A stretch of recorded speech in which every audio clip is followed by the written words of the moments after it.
Olá, tudo bem com vocês? No vídeo de hoje vou contar alguns dos causos mais impressionantes e assustadores, então já deixe seu joinha, se inscreva no canal e compartilhe esse vídeo, porque essas histórias merecem demais.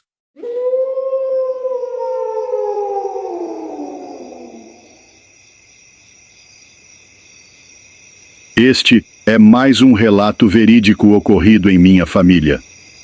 Quero, através dele, fazer uma homenagem ao meu falecido pai, seu Chico.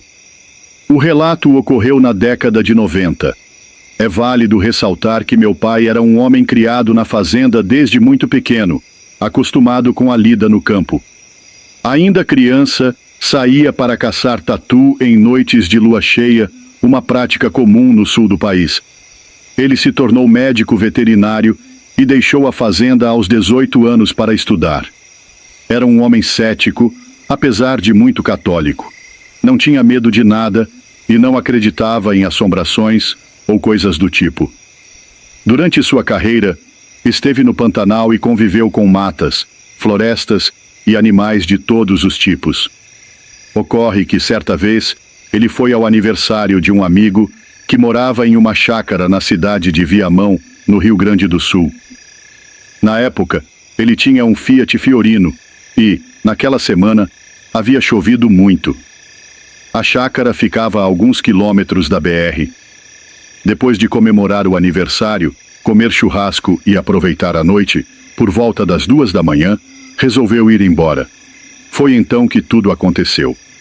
Seu carro, movido a álcool, demorou um pouco a pegar.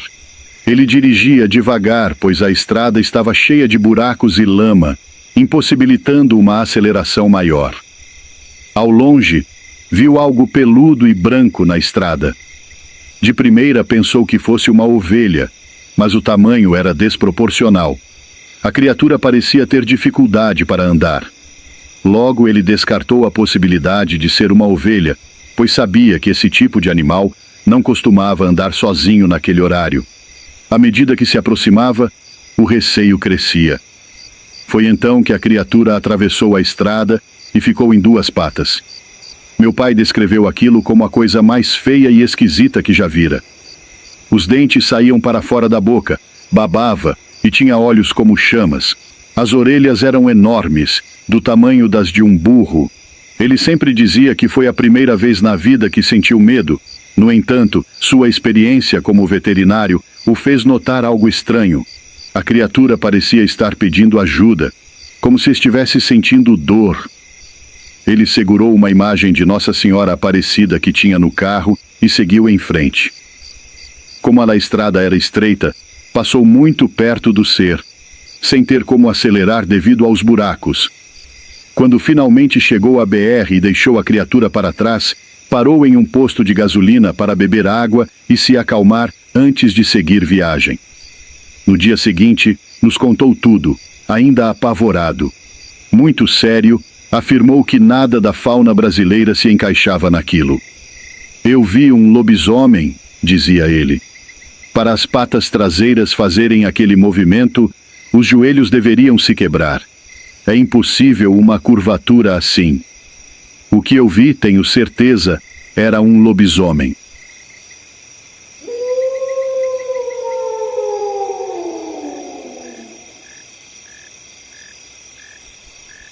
Boa noite. Eu sei que muitos aqui podem não acreditar no que vou relatar agora neste canal. Mas o que direi foi exatamente o que vi naquela noite, sem exagerar ou criar uma única palavra do que me aconteceu. Meu nome é Gessé Nunes, tenho 37 anos e moro em Brejo Santo, um município do interior cearense, onde trabalho com minha moto fazendo de tudo: fretes, entregas e viagens para municípios vizinhos. Certa vez, eu estava fazendo uma viagem com uma moça que me pediu para levá-la até um povoado bem afastado, onde viviam seus pais. Eu já tinha o costume de levar uma prima dela, e foi essa prima quem me indicou para fazer a viagem, dizendo que eu era um homem de confiança, e que não faria nada com Eliana, que devia ter, na época, seus 20 e poucos anos. Combinamos um dia antes o local da partida, e bem cedo, saímos em direção ao povoado. Não era uma viagem longa, coisa de quase meia hora, saindo da estrada principal e pegando uma de terra, por onde andamos por uns 15 minutos até chegar à casa que era nosso destino. A casa era bem típica da região, com árvores para sombra e um alpendre para ficar tomando a fresca. Quando um senhor nos viu chegando, levantou-se da cadeira e gritou: "Dalva, tua filha chegou! E bota mais água no feijão, que o moço que veio com ela vai comer com a gente antes de ir embora." Na época em que isso aconteceu, eu tinha 23 anos e logo percebi que eles acharam que eu tinha algo com a filha deles, mas ela se apressou em explicar que eu estava ali apenas a trabalho. O senhor se chamava Alceu, sua esposa era Dona Dalva, e a moça que eu tinha levado, Eliana. Ela era a filha mais nova do casal, que tinha ao todo 5 filhas, todas já casadas e vivendo em suas casas, menos Eliana, que trabalhava em Brejo Santo, na venda de uma tia. Às vezes, quando estava de folga, ela ia visitar os pais. Seu Alceu insistiu para que eu ficasse para almoçar, e sua esposa até pegou logo uma cadeira para que eu sentasse, mesmo com Eliana falando que eu tinha que ir trabalhar. Mas como fiquei sem jeito de dizer não, acabei ficando. Sem falar que eu tinha gostado do jeito dela. E ela sempre falava comigo com um sorriso bonito. Pois bem, fiquei para o almoço e comi uma comida tão gostosa que repeti 2 vezes. Depois, tomei um café na varanda, onde o casal me contou algumas histórias da região. Foi aí que notei um quadro bem grande na entrada da casa, com uma imagem de 2 homens, um ao lado do outro. "Quem são?" perguntei. Seu Alceu então respondeu: "Meu irmão Almi. Infelizmente faleceu há alguns anos, mas caçador igual nunca se viu. Ele entrava nessas matas e passava semanas sem voltar. Quando retornava, trazia caça boa, mel e coisas que achava perdidas pelos lugares onde ia." Dona Dalva se levantou e foi limpar algumas coisas no quarto, enquanto seu Alceu continuou a conversa e me contou uma história que me assombra até os dias de hoje. Ele pediu que eu fosse com ele até a parte de trás da casa, onde havia um terreno cercado e com alguns animais. Sentamos em uns bancos de madeira, embaixo da sombra de uma árvore, e ele começou: "Meu irmão já tem uns anos de falecido, e viveu a vida quase toda com medo de uma coisa que ele encontrou certa vez. Ele me contou que seu irmão Almi tinha saído para caçar e já estava há 4 dias na mata.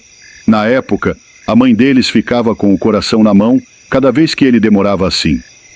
Seu pai, por outro lado, dizia que ele sabia se virar. Mas a mãe, Ave Maria, acendia a vela e fazia até promessa. Até que um dia Almi voltou, mas voltou com uma ferida enorme no ombro. Quando foram costurar, deram 43 pontos, disse seu Alceu. A ferida ficou tão inflamada que deu febre, e tivemos que levá-lo até a capital para tratar. Semanas depois, quando ele ficou melhor, contou o que tinha lhe acontecido.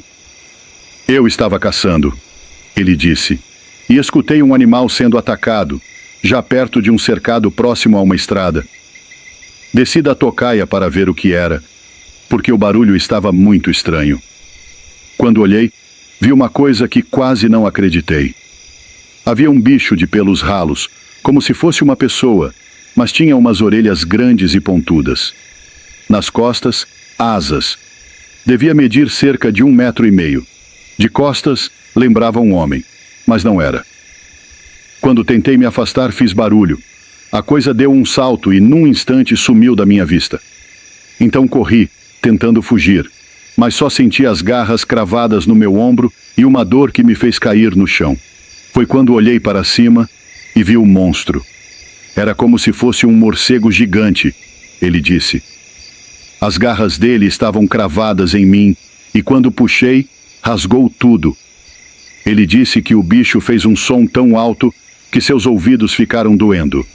Mesmo assim, conseguiu se levantar e atirou na criatura que voou para a mata. Desde esse dia, disse seu Alceu, meu irmão nunca mais foi o mesmo. Ele dizia que a criatura o vigiava, que ela vinha à noite e o espiava pelas frestas das telhas, e que quando ele saía, ela o seguia, esperando uma chance de se vingar por ele tê-la ferido. Alme passou anos falando disso, e esqueceu de viver. Nunca casou, não teve filhos.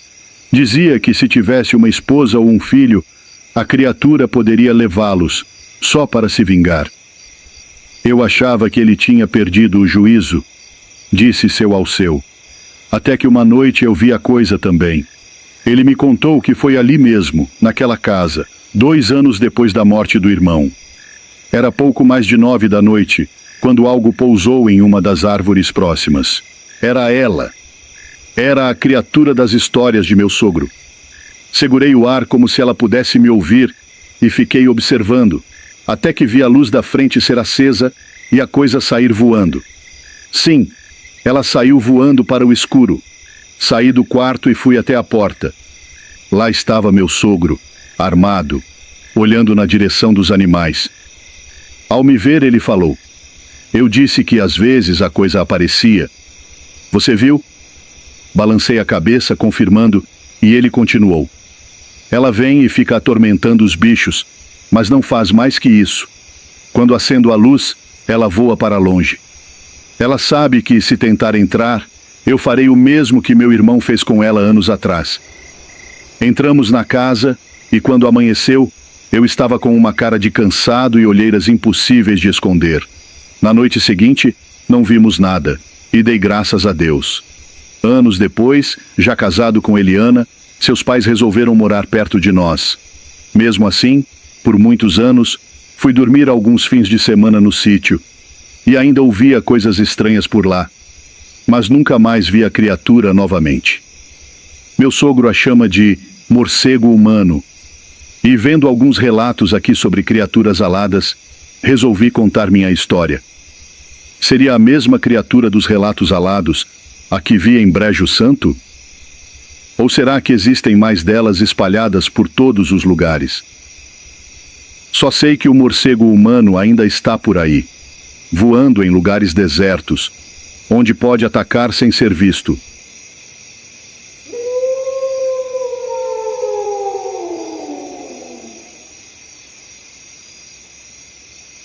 Meu nome é Joana, e desde pequena, frequento um distrito perto de Paracuru, no Ceará. Sempre contei para meus filhos que todas as lendas têm sua verdade escondida. Uma vez, relatei algo que vivi quando tinha cerca de 5 anos. Naquela noite, meu tio, patriarca da família, ordenou que todas as mulheres e crianças se trancassem no quarto e não saíssem por nada. No interior, as casas eram de taipa, mas aquele quarto era mais seguro, com paredes de tijolos brancos e portas de madeira maciça. Minha bisavó nos levou para lá, carregando garrafinhas de barro com água, copos e um urinol. Todos dormiram, menos eu. A curiosidade infantil me impediu de pegar no sono. Ouvi latidos ao longe, depois mais próximos. Meu coração batia acelerado, não de medo, mas de ansiedade. O que estaria acontecendo? Levantei sorrateiramente, deslizei os ferrolhos, tirei o cadeado e, com dificuldade, afastei a tranca pesada. Queria beber água do pote de barro que mantinha a água fresca. Ao lado, havia um buraco na parede, onde o barro havia caído, deixando apenas madeira e cordas.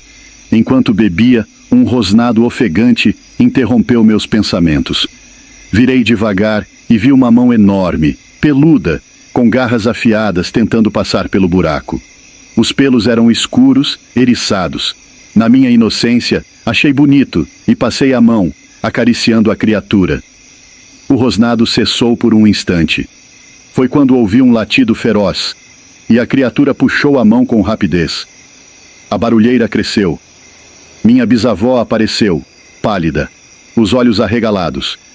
Em um único movimento, me pegou no colo e me levou de volta ao quarto. No dia seguinte, ela contou tudo ao meu tio. Ele ficou furioso, prometendo me castigar, mas depois me chamou de lado e disse: "Você acariciou os pelos de um lobisomem." Meu corpo estremeceu, Ele contou que os homens da vila conseguiram cercar a criatura e a abateram naquela mesma noite. Era um morador das partes mais altas do distrito. Um homem que muitos suspeitavam ser amaldiçoado. Meu tio me advertiu. Nem sempre as lendas são apenas histórias. Muitas delas são reais. Os anos passaram, mas aquela noite nunca saiu da minha mente. Cresci e, por curiosidade, decidi investigar mais sobre a história. Voltei ao distrito e conversei com antigos moradores. Descobri que, após a morte do lobisomem, sua família deixou o lugar. Mas um detalhe me arrepiou. Algumas crianças da época relatavam sonhar com um homem peludo, de olhos amarelos, que aparecia apenas para elas, murmurando seus nomes. Uma noite em minha casa, acordei com um arrepio. O vento fazia a janela ranger e um som abafado veio do quintal. Levantei devagar, o coração disparado. Pela fresta da cortina, vi a sombra de algo grande, agachado. Um rosnado familiar ecoou. E então, entre as sombras, um brilho amarelado atravessou a escuridão. Olhos que eu jamais esqueci me encaravam.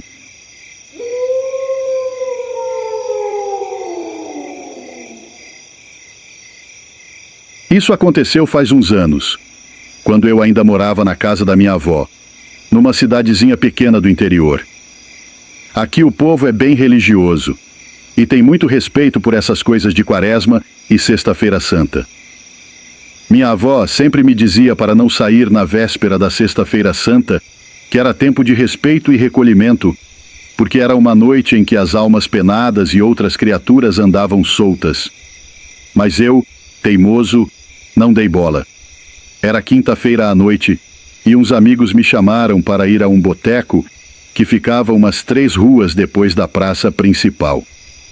Era um lugar pequeno, meio caído, mas servia cerveja barata, e o dono nem ligava se a gente ficava lá até mais tarde. Inventei uma desculpa para minha avó. Disse que ia dormir cedo porque estava cansado, mas esperei ela se trancar no quarto e saí de fininho. A cidade já estava quieta e o vento soprava frio, daquele jeito que faz os cabelos do braço arrepiarem. Mas eu não me importei, só queria encontrar os amigos e tomar umas. No boteco ficamos conversando, rindo e bebendo. O tempo passou rápido, e quando dei por mim, já era quase 3 da manhã. Os outros começaram a ir embora aos poucos, e eu acabei ficando sozinho por um tempo, meio zonzo, olhando para o copo vazio. Foi aí que resolvi ir para casa. Saí do bar e senti um arrepio assim que pus o pé na rua. Não era só o frio, era uma sensação estranha, como se o ar estivesse pesado, parado. As ruas estavam desertas e só se ouvia o barulho dos grilos e o vento balançando as árvores. Comecei a andar rápido, tentando ignorar aquela sensação ruim. Meu caminho passava por um beco que cortava caminho até minha casa. Eu já tinha passado por ali um monte de vezes, mas naquela noite o lugar parecia diferente. O silêncio era pesado demais. Nem cachorro latia, nem bicho fazia barulho no mato. Só dava para ouvir meus passos ecoando no chão de pedra. Foi então que escutei um barulho estranho, como se algo grande estivesse se movendo mais adiante no beco. Parei na mesma hora, tentando enxergar na escuridão. A única luz vinha de um poste mais afastado, mas mesmo assim eu vi algo. Tinha uma sombra ali, perto do muro. Era grande, muito maior do que um homem, e parecia estar agachada. Meu coração começou a bater forte, e eu pensei que talvez fosse só um cachorro grande. Mas quando dei mais um passo, aquilo mexeu a cabeça e eu vi os olhos brilhando. Não era reflexo de luz, não. Os olhos daquela coisa brilhavam por conta própria, num amarelo forte, queimando na escuridão. Meu corpo congelou. Eu queria correr, queria gritar, mas só consegui ficar parado, olhando aquela coisa se levantar. E aí eu vi. Era enorme, com um corpo coberto de pelos escuros, mas não era um lobo normal. A postura era errada. O jeito que se movia era quase humano, mas ao mesmo tempo completamente bestial. As garras arranhavam o chão de pedra e a respiração era pesada, quase como um rosnado baixo. Eu não esperei para ver mais. Virei nos calcanhares e corri com tudo que eu tinha. O problema é que eu ouvi quando aquilo veio atrás. As patas batiam forte no chão, muito mais rápido do que um cachorro ou qualquer bicho normal. Eu sentia o chão tremer a cada passada daquela coisa. Virei a esquina tão rápido que quase caí. Meu coração estava disparado e eu sabia que, se olhasse para trás, ia ver aquilo me alcançando. Minha casa não estava longe, mas parecia que a rua nunca acabava. Foi quando escutei um uivo.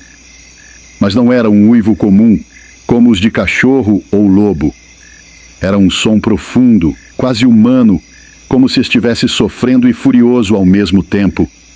O som entrou na minha cabeça e fez meus ossos vibrarem. Naquele momento, eu soube que não era uma alucinação, não era coisa da minha cabeça. Aquilo era real. Meus pulmões queimavam, minhas pernas estavam ficando pesadas, mas eu não podia parar. A rua parecia mais longa do que nunca, como se cada passo que eu dava não me levasse mais perto de casa. As patas daquela coisa batiam no chão cada vez mais perto. Meu corpo inteiro gritava para eu não olhar para trás, mas eu não consegui evitar. Virei o rosto por um segundo e meu sangue gelou. Aquela coisa estava vindo na minha direção numa velocidade absurda. Agora, na luz fraca do poste, eu conseguia ver melhor. E eu queria não ter visto. Era um monstro. Os pelos eram grossos e escuros, mas o rosto era o pior. Tinha traços que pareciam humanos, mas a mandíbula era muito maior do que qualquer coisa que eu já vi. Os dentes eram compridos, afiados, pingando baba, e os olhos ainda brilhavam naquele amarelo intenso, mas agora eu via uma coisa diferente neles. Fome. Ele queria me pegar. Soltei um grito sufocado e me joguei para frente, forçando meu corpo a correr ainda mais rápido. Minhas pernas já estavam quase cedendo, mas eu não podia parar. Eu sabia que, se caísse ali, não ia levantar mais. Minha casa estava ali na frente, mas a chave estava no meu bolso. Meu cérebro estava funcionando no puro desespero. Eu puxei a chave do bolso enquanto corria. Meus dedos tremiam tanto que quase deixei cair. O barulho das patas daquela coisa ficou mais alto. Ela estava perto, muito perto. Foi quando senti uma rajada de vento forte passar por mim, como se alguma coisa enorme tivesse se movendo rápido demais. No mesmo instante, senti um calor horrível nas costas. Era o bafo daquela coisa. Ela estava do meu lado. Me joguei para frente, tropecei nos degraus da entrada de casa e, na pressa, errei o buraco da fechadura 2 vezes antes de finalmente conseguir girar a chave. O clique da fechadura nunca foi tão alto. Eu me joguei para dentro e bati a porta com toda a força que eu tinha, trancando-a na mesma hora. Silêncio. Eu estava arfando, meu peito subindo e descendo rápido. Minhas mãos tremiam tanto que eu nem conseguia tirar a chave da fechadura. Foi aí que veio o primeiro baque. Pá! A porta tremeu. Meu coração quase parou. O som foi ainda mais forte. A porta estremeceu de novo, como se algo enorme tivesse se jogado contra ela. Meu peito subia e descia, minha respiração ofegante misturada ao silêncio pesado da casa. Eu queria acreditar que estava seguro, que a porta era forte o bastante para me proteger. Mas aquela coisa lá fora, aquela coisa não era normal. Eu me afastei devagar, ainda de costas para a porta, sem tirar os olhos dela. Minhas pernas tremiam tanto que quase caí. Do outro lado, eu podia ouvir a respiração daquela coisa. Era um som profundo, animalesco, carregado de raiva e fúria. Um rosnado baixo ecoou pela madeira, como se estivesse me desafiando. Então, as garras arranharam a porta. O som foi agoniante. Um arranhão longo e arrastado, como se estivesse testando a resistência da madeira. Meu corpo inteiro ficou gelado. Eu sabia que não podia ficar ali, esperando para ver se ela ia conseguir entrar. Travei a respiração e corri para o corredor, tropeçando nos próprios pés. Precisava me esconder. Precisava de alguma coisa para me proteger.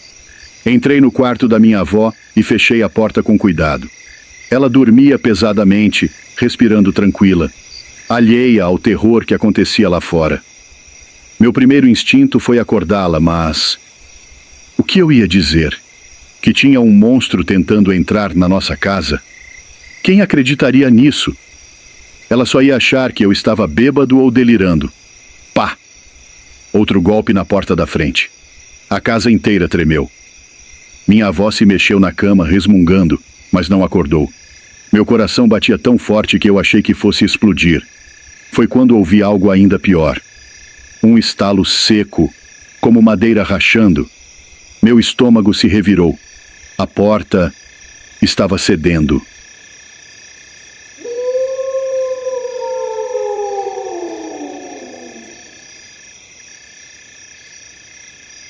Essa história aconteceu comigo no ano de 1999, quando eu tinha 15 anos. Sou nascido em São Paulo, capital, e minha família toda mora lá. No entanto, por motivos de trabalho, precisávamos nos mudar para uma pequena cidade do interior de São Paulo, a qual prefiro não citar o nome, pois moro aqui até hoje. Minha mãe trabalhava em uma pequena empresa em São Paulo, e essa empresa, por motivo de diminuição de custos, decidiu se instalar nessa cidade do interior, onde teria vários benefícios. Minha mãe recebeu uma oferta para ir junto com a empresa, mas, como a cidade era longe da capital, teríamos que nos mudar. Meu pai estava desempregado na época, e eles acharam melhor tentar a mudança do que os dois ficarem em São Paulo desempregados. Assim, partimos para essa pequena cidade de 50 mil habitantes. No começo, foi um pouco difícil me adaptar, pois eu estava acostumado com o movimento, shopping, agitação, e lá era tudo diferente. O comportamento das pessoas, o jeito de falar. Eu achava tudo aquilo um pouco engraçado. As pessoas eram bem mais simples e de fácil amizade, e logo que cheguei na escola fiz vários amigos. Rapidamente fiquei sabendo das lendas e histórias típicas da cidade. Achava curioso como os meninos da minha idade acreditavam piamente naquelas histórias, geralmente contadas pelos mais velhos. Eles realmente tinham medo de se encontrar com alguma daquelas figuras das lendas. Eu, por outro lado, só tinha medo de bandido, pois era a única coisa a temer em São Paulo. Mas a história que eles mais temiam era a de um tal senhor que morava em um casarão abandonado na zona rural da cidade. Os antigos diziam que esse homem virava lobisomem e corria pelas fazendas, matando animais e assustando pessoas.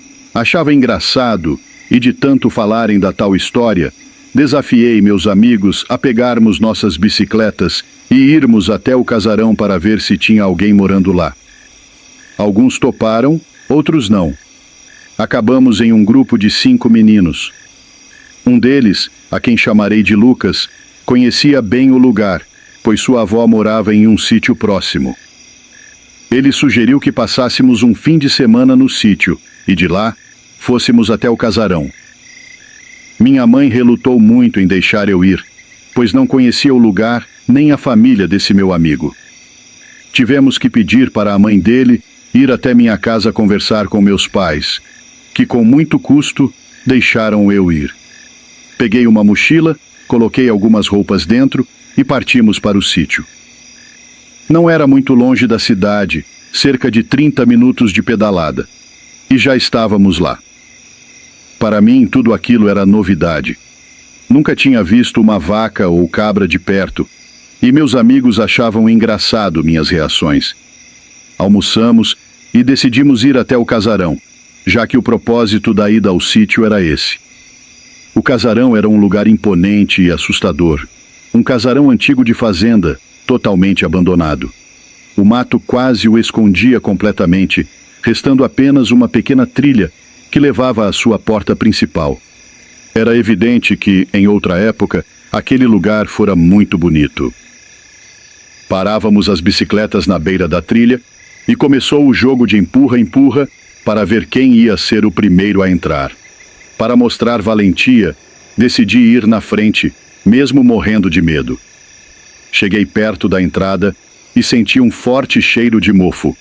O piso de madeira estalava sob meus pés. Lucas criou coragem e veio até mim, abrindo uma das janelas para deixar a luz entrar.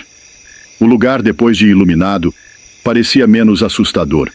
Era apenas um casarão sujo e abandonado. Exploramos um corredor escuro, onde encontramos alguns ossos velhos. Lucas comentou que provavelmente eram de alguma vaca que morreu ali. Foi quando ouvimos ruídos vindos de um quarto no fim do corredor. Paramos e ficamos atentos. De repente, um homem magro, sem camisa, com as calças rasgadas, saiu do quarto e disse: "O que vocês estão fazendo aqui? Esse lugar é meu, não é lugar de criança brincar." Saímos correndo desesperados e, ao olharmos para trás, vimos aquele homem parado na porta do casarão. Ele apontou para nós e gritou: "Vocês vão me pagar por atrapalhar meu descanso." Voltamos ao sítio e a avó do Lucas percebeu que estávamos assustados. Quando contamos onde fomos, ela nos repreendeu severamente e nos alertou para nunca mais irmos lá, pois aquelas terras eram amaldiçoadas. Nessa noite, ficamos todos dormindo no mesmo quarto. No meio da madrugada, ouvimos barulhos lá fora. Alguma coisa rondava a casa e farejava a janela. Quando finalmente tive coragem de olhar, vi um vulto negro e enorme. Pouco depois, uma pancada forte fez a janela tremer e algo começou a arranhá-la violentamente. O trinco da janela quebrou e então vimos uma criatura negra, peluda, com olhos brilhantes e um rosto que parecia uma mistura de porco com cachorro. Fechamos a porta correndo. O avô do Lucas veio com um facão na mão, mas ao chegar lá, tudo o que encontrou foi a janela aberta. Na manhã seguinte, perguntamos o que sabiam sobre o velho do casarão. A avó do Lucas revelou que ele era um antigo fazendeiro, que teria feito um pacto para enriquecer, mas como consequência, foi amaldiçoado a se transformar em lobisomem. Depois desse dia, nunca mais passamos nem perto do casarão.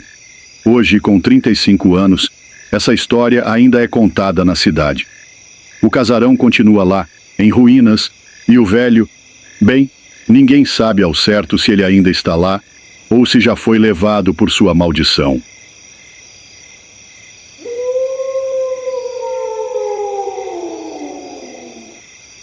Boa noite. Meu nome é Henrique de Araújo. Moro em Vitória da Conquista, no estado da Bahia.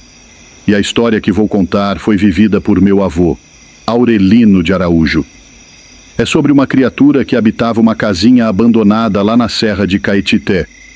Isso já tem muito tempo. Aconteceu quando ele era jovem e morava na zona rural. Nos anos 60 e 70 era uma cidadezinha bem pequena, com poucas oportunidades de serviço. Pelo que meu avô contava, além do que produziam em sua terra, a família do meu bisavô fazia outras atividades para aumentar a renda. Uma dessas atividades era subir a serra e coletar algumas plantas ornamentais, cascas de árvores e algumas raízes. As plantas eram vendidas para enfeitar as casas dos moradores da cidade. E as cascas e raízes eram vendidas na feira livre ou por encomenda para cidades vizinhas, principalmente Guanambi. Mas havia certas épocas do ano em que as plantas, raízes e cascas de madeira ficavam mais difíceis de encontrar nos locais habituais. Então meu bisavô falava que eles tentavam buscar em outras áreas mais afastadas da mata. Meu avô não lembra a data exata, só sabe que foi perto do período das festas de São João, pois algumas pessoas da cidade foram até o terreno deles encomendar lenha para fogueiras. Nessa empreitada para pegar lenha foram meu bisavô, minha bisavó, meu avô e seu irmão, Evaristo, além de meu tio Anísio, irmão de meu bisavô, e tia Ana, esposa de meu tio. Eles levaram uma carroça puxada por um burro para trazer os materiais da serra.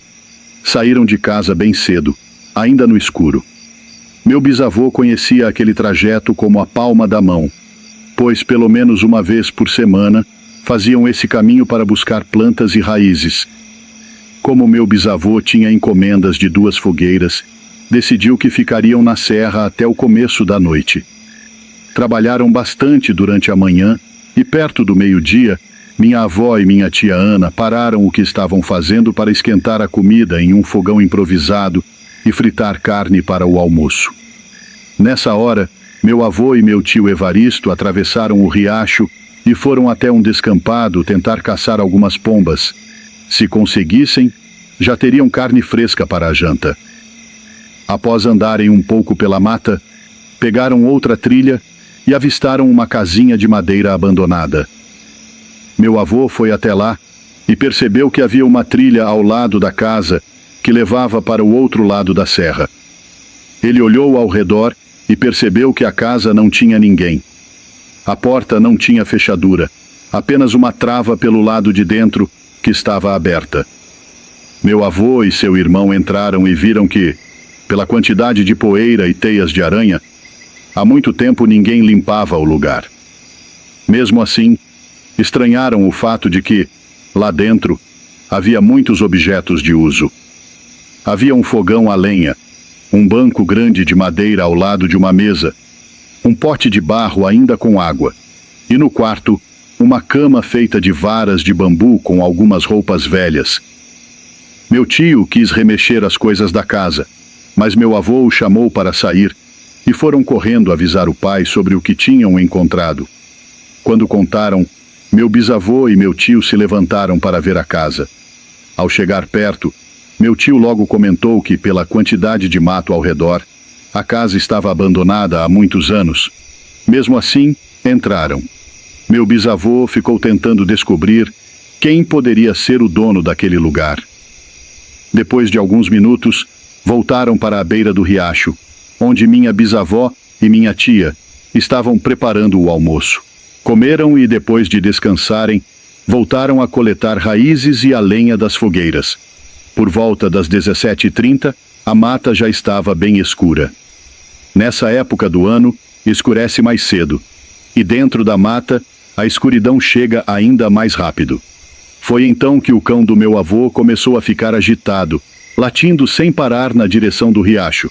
Na hora, meu bisavô pegou sua espingarda, carregou-a, mas decidiu que o melhor era começarem a descer a serra. Só que, após algum tempo, por volta das 18h30, escutaram urros vindos de cima. Meu avô disse que tremeu de medo e começou a chorar. O som gutural ecoava pela serra, reverberando na mata fechada. O urro era grave, animalesco, mas ao mesmo tempo carregava algo de humano, algo perturbador.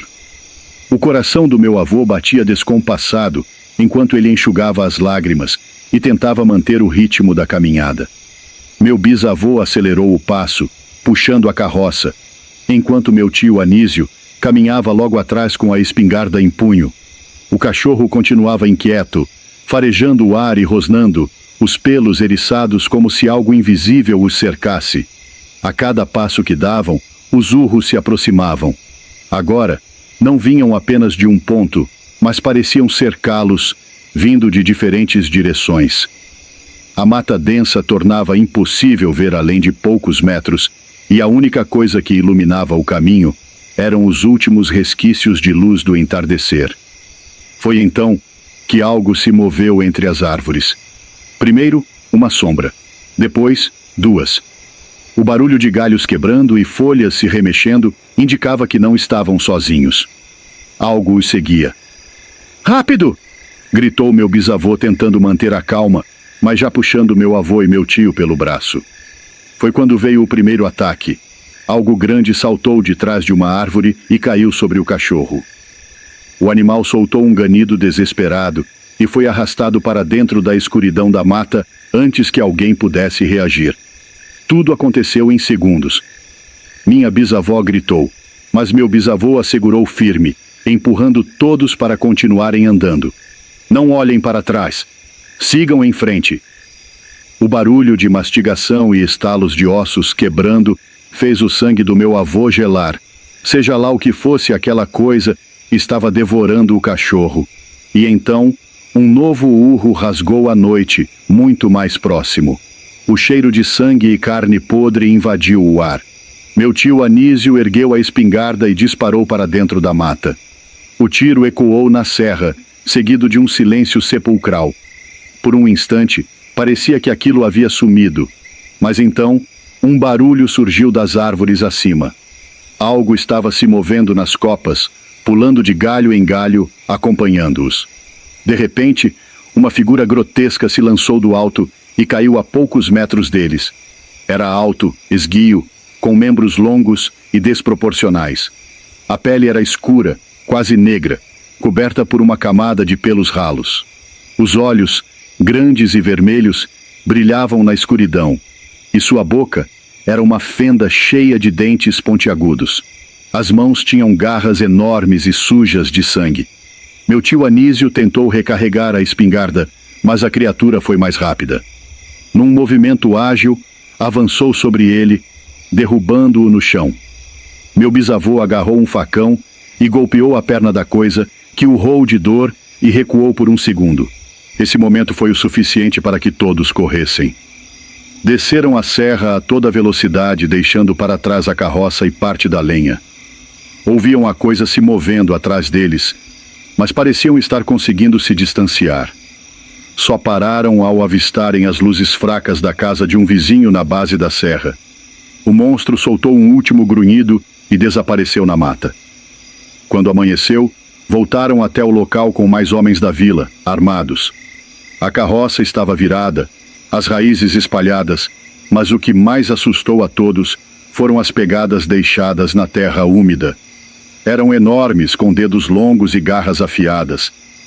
A criatura nunca mais foi vista, mas por muitos anos, os moradores da região relatavam ouvir urros estranhos vindo da serra. Diziam que, à noite, se alguém olhasse com atenção para a mata fechada, podia ver olhos vermelhos observando no escuro. E meu avô sempre dizia: se você ouvir um urro na serra, não tente descobrir o que é, apenas corra.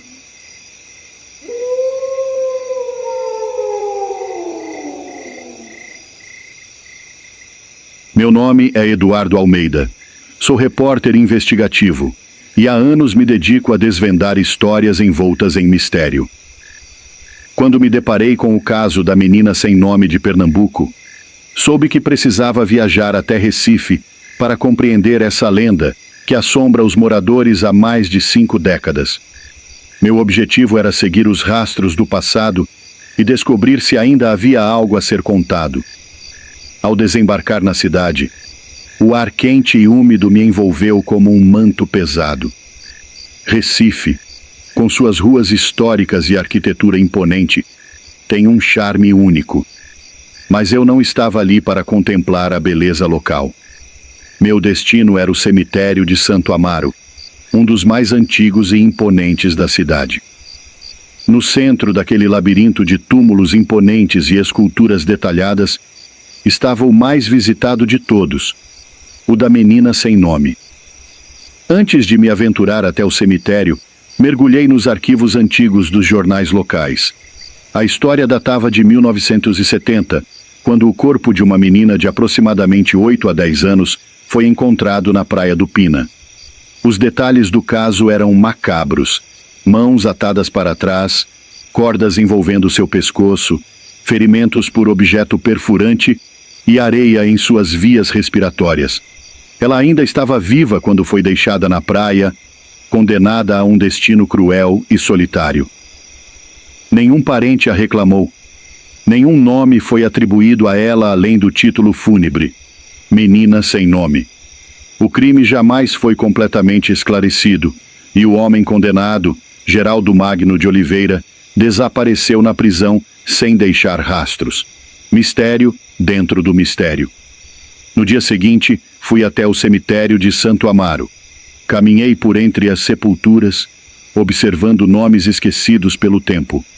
Então, lá estava ela, seu túmulo simples, mas coberto de flores, brinquedos e cartas de agradecimento. Pessoas rezavam em silêncio, algumas acendiam velas, outras choravam baixinho.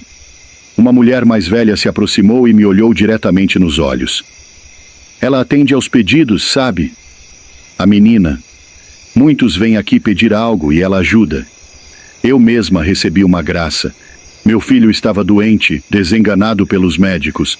Fiz uma promessa e dias depois ele estava curado, disse ela, com a convicção de quem já viu o impossível acontecer.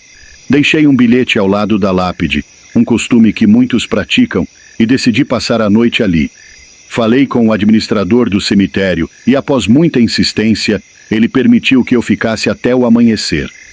A noite caiu e o ambiente ficou ainda mais soturno. O vento cortava entre os túmulos, produzindo um som melancólico. As sombras dançavam sob o luar, e o silêncio era sepulcral. Por volta das 3 da manhã, senti uma mudança na temperatura. O calor úmido deu lugar a um frio gélido e repentino. Meu coração acelerou quando ouvi um som baixo, como passos arrastados na areia. Virei rapidamente, mas não havia ninguém ali. Meus olhos se fixaram no túmulo da menina sem nome. O breu da noite parecia torná-lo mais escuro, mais profundo. Então, algo aconteceu. As velas ao redor do túmulo tremularam. Algumas se apagaram, e um sussurro tênue percorreu o ar. A voz infantil era quase imperceptível, mas formava palavras que me gelaram até os ossos. Eu estou aqui. Me levantei de um salto, minha respiração ofegante. Olhei ao redor e nada além da lápide estava diferente. Mas meu instinto me dizia que eu não estava sozinho. Peguei minha câmera e tirei algumas fotos às pressas antes de sair dali.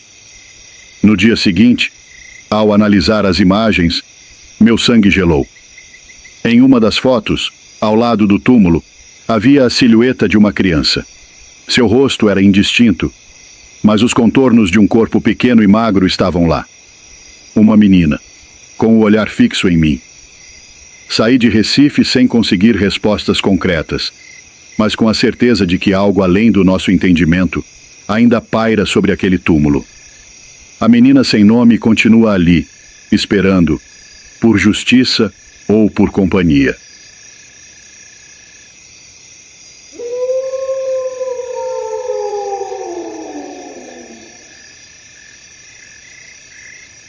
Recife, a capital pernambucana, acumula dezenas de lendas mal assombradas espalhadas por vários pontos da cidade. Histórias macabras que arrepiam até o mais cético. Mas entre todas elas, há uma que sempre me fascinou e aterrorizou ao mesmo tempo. A lenda da emparedada da Rua Nova. A primeira vez que ouvi falar sobre essa história foi em uma noite chuvosa, sentado à mesa da cozinha enquanto minha avó mexia no café quente. Quem passa por aquele sobrado, mesmo sem saber da história, sente algo estranho no ar, ela disse. E eu, curioso, resolvi ver com meus próprios olhos. No centro do Recife, em meio ao burburinho do comércio, fica o sobrado de número 200 da Rua Nova. Ali, segundo a lenda, uma moça chamada Clotilde viveu seu destino trágico.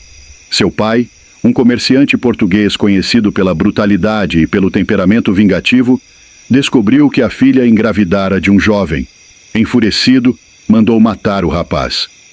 Depois, tentou casá-la à força com um sobrinho, mas diante da recusa, sentenciou a própria filha ao pior dos destinos, ser emparedada viva. Parei diante do sobrado e senti um calafrio subir pela espinha. As janelas fechadas, os muros altos, como se guardassem um segredo sufocado no tempo. Um comerciante local, ao ver meu interesse, disse-me em tom baixo: à noite, alguns juram ouvir pedidos de socorro e correntes se arrastando. Engoli em seco.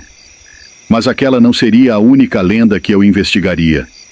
Segui para outro ponto temido da cidade, a Cruz do Patrão, próximo ao porto do Recife. O local, de aparência abandonada e melancólica, guardava uma energia densa, quase palpável. Ali, no século XVIII, escravos doentes eram deixados para morrer. Os corpos, enterrados às pressas, teriam deixado suas almas presas ao lugar. Algumas pessoas dizem que perto da meia-noite podem-se ouvir gritos de dor, o estalar de chicotes e sussurros ao vento.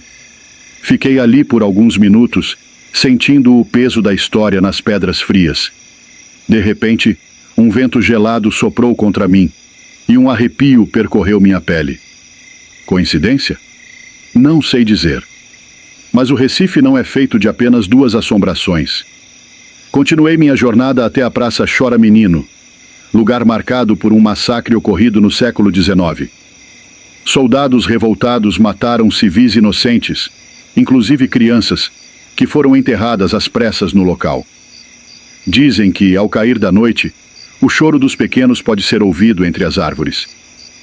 Fiquei parado ali, observando o movimento da praça. Um senhor sentado em um banco próximo balançou a cabeça e murmurou: "Quem escuta, nunca esquece." A noite avançava, mas meu fascínio pelo oculto não diminuía. Fui até a Casa da Cultura, um antigo presídio transformado em centro de compras. Vigilantes e funcionários contavam histórias de sombras se movendo, portas que batiam sozinhas, e o fantasma de um temido presidiário conhecido como Boca de Ouro. Um segurança me relatou: "Já vi o elevador subir e descer sozinho. Uma vez, vi um homem sentado em uma cela vazia, mas quando cheguei perto, não havia ninguém." Por fim, terminei minha peregrinação no cemitério de Santo Amaro, onde repousa a menina sem nome, assassinada brutalmente nos anos 70. Seu túmulo, coberto de brinquedos e bonecas, se tornou ponto de peregrinação para aqueles que acreditam que ela atende pedidos. Fiquei ali por um tempo, observando as velas acesas ao redor, o silêncio cortado apenas pelo vento. Deixei o cemitério com a mente cheia de histórias e o coração acelerado. Se são verdadeiras ou não, pouco importa. O Recife é uma cidade de segredos e mistérios, onde o passado se recusa a ser esquecido. E aqueles que ousam ouvir, talvez nunca mais olhem para essas ruas da mesma maneira.